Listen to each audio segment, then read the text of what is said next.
అతను సడన్ గా ఏం నోటీస్ ఇవ్వకుండా మీరు ఎవరో తెలియకుండా నోటీస్ ఏం లేదా మీరు లోపలికి కేసుకురండి రాజలోకి కేసుకురండి మేము ఎవరు రాజలోకి కేసుకురండి కదండి.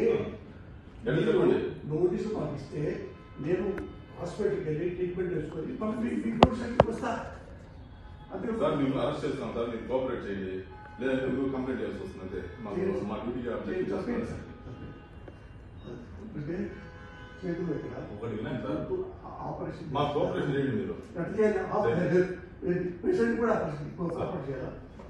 పేషెంట్ పోలీసు వీడియో తీసుకున్నారండి, మేము చూసినాం. మీరు రండి, మా ఇల్లు కూర్చోండి, ప్లీజ్ మీరు రండి, ప్లీజ్ కోఆపరేట్ చేయండి. చేయబడతారండి. పోలీసు మీ ఇంటి కదా కేసు ఉంటే ఎవరింటికైనా ఎక్కడైనా జమ్మూ కాశ్మీర్ టు ఇండియాలో ఎక్కడైనా మేము అరెస్ట్ చేసే అధికారం మాకు ఉంది. మేము ప్లీజ్ చెప్పేది రండి, పోలీస్ కి బిఎన్ఎస్ఎస్ యాక్ట్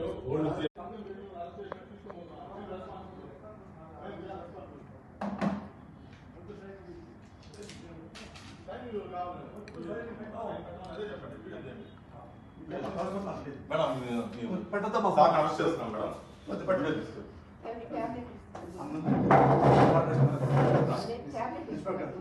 సార్ రండి సార్, మీ ట్యాబ్స్ అన్ని ఇవ్వండి మేడం. మేడం మీ పేరు మేడం, మీ పేరు మేడం. మీకు నోటీస్ ఇస్తున్నాం సార్, అరెస్ట్ చేస్తున్నాం, నోటీస్ ఇస్తున్నాం. నోటీస్ తీసుకోండి మేడం, నోటీస్ తీసుకోండి మేడం, తీసుకోండి మేడం. మీరు అరెస్ట్ చేస్తున్నామని ఇన్ఫర్మేషన్ ఇస్తున్నాము. మేము ఏం రౌడీజం చేయలేదు సార్, అరెస్ట్ చేస్తున్నాము అంటున్నాము. మా ఆవిడ సంబంధం అదే దొరుకుతానంటారు, అదే కదా మాకు భయం, అందుకే ఉన్నాం.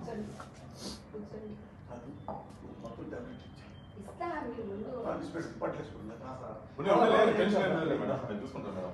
ఆయన టేక్ కేర్, ఆయన అన్ని విషయాలు మేము జాగ్రత్త చూసుకుంటాం. అమ్మా ఆయనకి టాబ్లెట్స్ వేయవో తెలియదండి, అన్ని నేనే ఇస్తాను.